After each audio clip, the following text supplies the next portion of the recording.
ರಾಜ್ಯದಲ್ಲಿ ತೆರಿಗೆ ಭರಿಸದೆ ಓಡಾಡುತ್ತಿರುವ ಹೊರ ರಾಜ್ಯದ ನೋಂದಾಯಿತ ವಾಹನಗಳನ್ನು ಕಲಬುರಗಿಯಲ್ಲಿ ಪ್ರಾದೇಶಿಕ ಸಾರಿಗೆ ಅಧಿಕಾರಿಗಳು ವಶಪಡಿಸಿಕೊಂಡಿದ್ದಾರೆ.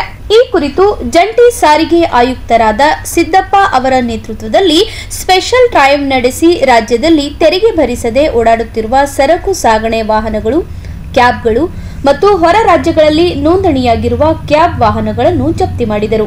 ಈ ವೇಳೆ ಮಾತನಾಡಿದ ಉಪ ಸಾರಿಗೆ ಆಯುಕ್ತರಾದ ಆನಂದ್ ಪಾರ್ತಹಳ್ಳಿ ಅವರು, ರಾಜ್ಯದಲ್ಲಿ ತೆರಿಗೆ ಭರಿಸದೆ ಓಡಾಡುತ್ತಿದ್ದ ವಾಹನಗಳನ್ನು ಜಪ್ತಿ ಮಾಡಲಾಗಿದ್ದು ಕ್ರಮ ಜರುಗಿಸಲಾಗುವುದು ಎಂದು ತಿಳಿಸಿದರು.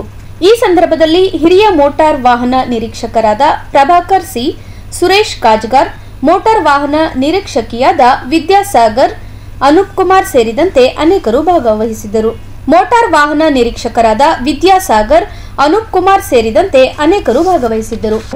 ಲಾಸ್ಟ್ ಒಂದು 3-4 ಡೇಸಿಂದ ಮೊನ್ನೆ ನಮ್ಮ ಜಂಟಿ ಸಾರಿಗೆ ಆಯುಕ್ತರ ನಿರ್ದೇಶನದಂತೆ ಈ ಪಾಂಡಿಚೇರಿ ರಿಜಿಸ್ಟರ್ಡ್ ವೆಹಿಕಲ್ ಆಗಿ ನಮ್ಮಲ್ಲಿ ಓಡ್ತಿರೋ ವೆಹಿಕಲ್ಗಳನ್ನ ನಾವು ಇಲ್ಲಿವರೆಗೂ ಒಂದು 11 ವೆಹಿಕಲ್ಗಳನ್ನ ಡಿಟೈನ್ ಮಾಡಿದ್ದೀವಿ. ಅದರಲ್ಲಿ ಕೆಲವೊಂದೊಂದು ಟ್ಯಾಕ್ಸ್ ಕಟ್ತಾ ಇದ್ದಾರೆ. ಸೊ ಭಾಳಷ್ಟು ಜನ ಏನು ಮಾಡ್ತಾ ಇದ್ದಾರೆ, ಪಾಂಡಿಚೇರಿಯಲ್ಲಿ ಟ್ಯಾಕ್ಸ್ ಕಡಿಮೆ ಇದೆ ಅಂತೇಳಿ ಅಲ್ಲಿ ರಿಜಿಸ್ಟ್ರೇಷನ್ ಮಾಡಿಸ್ಕೊಂಡು ನಮ್ಮ ಕರ್ನಾಟಕದಲ್ಲಿ ಓಡಿಸ್ತಾ ಇದ್ದಾರೆ. ಸೊ ಅಂಥ ವೆಹಿಕಲ್ಗಳಿಗೆ ನಾವು ಕ್ರಮ ತೊಗೊಳ್ತಾ ಇದ್ದೀವಿ.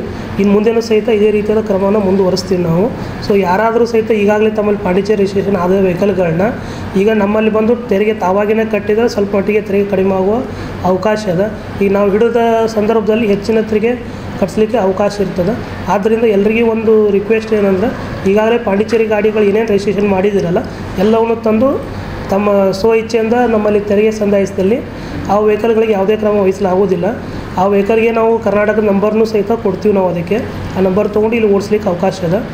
ಸೊ ಇದುವರೆದು ಮತ್ತು ಇನ್ನು ಮುಂದೆ ಯಾರೂ ಸಹಿತ ಪಾಂಡಿಚೇರಿಗೆ ಹೋಗಿ ವೆಹಿಕಲ್ ರಿಜಿಸ್ಟ್ರೇಷನ್ ಮಾಡಬಾರ್ದು ಅಂತ ನಮ್ಮ ಈ ಮೂಲಕ ಕೇಳ್ಕೊಳ್ತೀವಿ. ಇದು ಕೆಲವು ಜನಕ್ಕೆ ಕನ್ಫ್ಯೂಸ್ ಇದೆ ಸರ್. ಆಲ್ ಇಂಡಿಯಾ ಪರ್ಮಿಟ್ ಇದ್ದವರು ಎಲ್ಲಿನೂ ತೊಗೋಬೋದು ಅಂತ ಒಂದು ಇದಿದೆ ಸರ್. ಪಾಂಡಿಚೇರಿ ಇರ್ಬೋದು, ಮಹಾರಾಷ್ಟ್ರ ಇರ್ಬೋದು.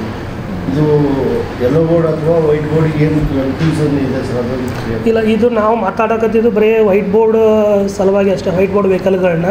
ಸೊ ಅಲ್ಲಿ ನಾನು ಗೂಗಲಲ್ಲಿ ನೋಡಿದಾಗ ಅದು 15 ಲಕ್ಷ ಕೆಳಗಡೆ ಇರೋ ವೆಹಿಕಲ್ಗಳಿಗೆ 8,000 ಇಷ್ಟೇ ಟ್ಯಾಕ್ಸ್ ಇದೆ.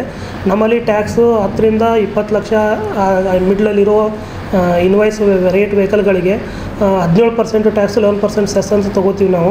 20 ಲಕ್ಷ ಮೇಲೆ ಕೂಡ 18% ತೊಗೋತೀವಿ. ಎಲ್ಲ ಅವಾಯ್ಡ್ ಮಾಡಲಿಕ್ಕೆ ಕಡಿಮೆ ಟ್ಯಾಕ್ಸ್ ಅಲ್ಲಿ ಇರೋದನ್ನ ಅಲ್ಲಿ ರಿಜಿಸ್ಟ್ರೇಷನ್ ಬಂದು ಇಲ್ಲಿ ಓಡಿಸ್ತಾ ಇದ್ದಾರೆ.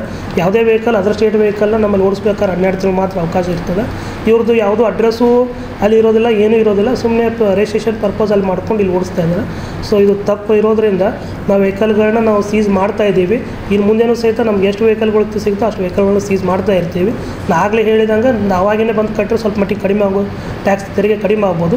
ನಾವು ಇಡುತ್ತ ಸಂದರ್ಭದಲ್ಲಿ ಹೆಚ್ಚಿನ ತೆರಿಗೆ, ಹೆಚ್ಚಿನ ದಂಡ